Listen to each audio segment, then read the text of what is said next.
All right, today we're diving into a really fascinating spiritual text called the Chronicles of Cultivation.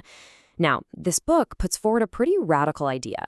What if human life could be, well, transformed into something immortal? And we're not just talking about some vague belief here. This is laid out as a detailed roadmap, a guide for a journey through totally different states of being. So let's get started. So right from the get-go, the text hits us with this core analogy that really sets the stage for everything else.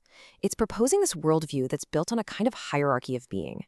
Think about it. A diamond is fundamentally different from a piece of granite, right? Or gasoline from cooking oil. Well, the Chronicles of Cultivation argues that people are the same way, that we have these inherent differences in our spiritual quality, or what it calls our grade. And this single idea, it's the foundation for the entire path we're about to explore. So what is this path actually all about? Well, the central practice is called Shen cultivation. And let me be clear, this isn't about some passive belief system. No, it's an active process. It's about refining and elevating your own essence, your very being, so you can move up through these different grades of existence. The ultimate goal? Yeah, it's to climb the spiritual ladder all the way to the top, to immortality. All right, so let's get into the really cool part. The celestial hierarchy. We're about to look at the specific levels you can actually ascend to on this spiritual ladder. The text lays out a super clear progression of immortal being. And the way this is laid out is just incredibly clear. It's a real step-by-step progression. You start out as a ghost immortal, kind of living between the physical and spiritual worlds. Then you can become a human immortal, basically a sage who's seen through all the worldly illusions and drama. But it doesn't stop there. Next up is the earthly immortal, who has supernatural abilities and lives for a very, very long time. Then you get to the divine immortal, and this is where it gets really wild. They can travel between dimensions and even change their form, kind of like Sun Wukong. And finally, you reach the very top, the absolute pinnacle, the celestial immortal. Okay, this is where the text makes a really fascinating distinction. It compares these two ultimate states of being, celestial immortals and Buddhas. On the one hand, you have the celestial immortal, who is described as being totally free, completely unrestrained. They're called the most beloved of the greatest creator. But on the other hand, you have a Buddha, who is bound by cosmic law and some pretty strict rules. And here's the kicker. The text says that pretty much anyone can strive to become a celestial immortal. But becoming a Buddha, that path is apparently reserved for a specific lineage, what it calls descendants of the dragon.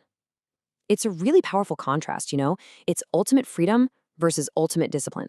So you're probably wondering, okay, how do you actually do this? How do you climb that ladder? Well, it's definitely not as simple as just wishing for it. The text lays out some core principles for the journey, and you'll see they all focus on one thing: mastering your inner world.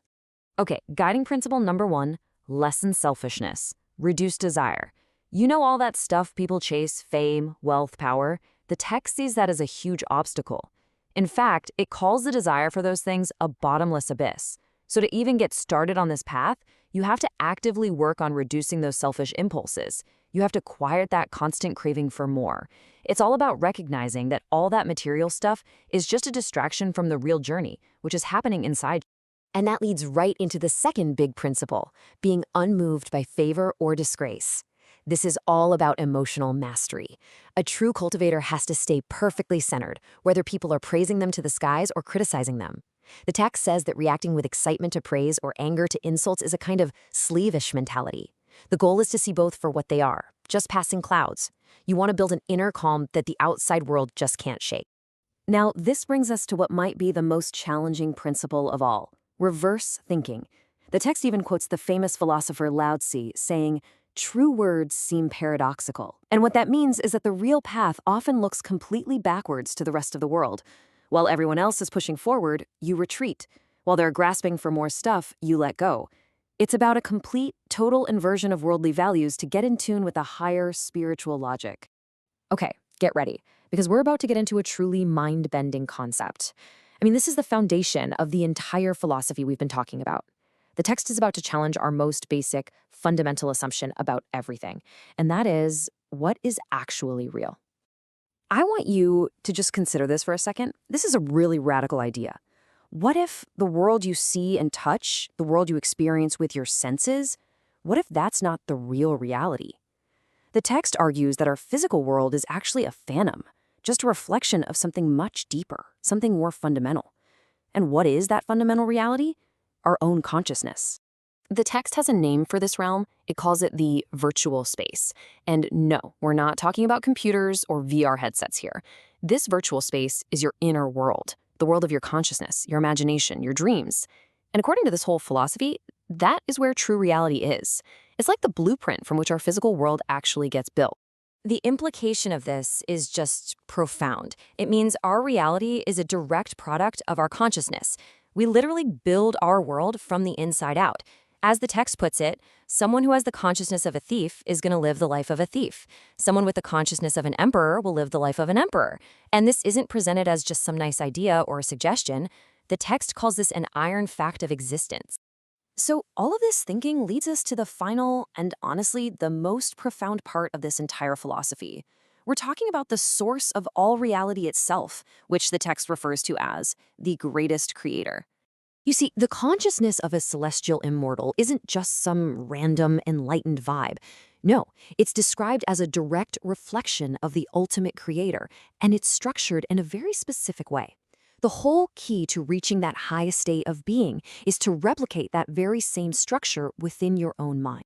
And here are those 4 elements. This is the ultimate goal laid out for us. At the very core, the first element is the greatest creator, the source of everything. From that source flows the second element, creation, the ability to create entire realities with your mind. So why create? What's the point? Well, that's the third element, entertainment. The whole purpose is for joyful experience. Which brings us to the fourth element, seeing all of existence as a game, a divine play. From this perspective, life stops being a struggle. It becomes a joyful, creative act. It's all a game. So, when you put it all together, you realize the journey isn't just about worship or bowing down to a higher power. No, the ultimate goal here is to participate directly in the act of creation itself. It's all about aligning your own consciousness so perfectly with the greatest creator that you become a co-creator, actively shaping reality with your mind, all in this amazing state of joyful play. And that brings us to the end of our journey through the Chronicles of Cultivation. The text really leaves us with a profound and very personal question to chew on. If it's true, if consciousness really does create reality, then what reality are you creating right here, right now? Something to think about. Thanks for joining me on this one.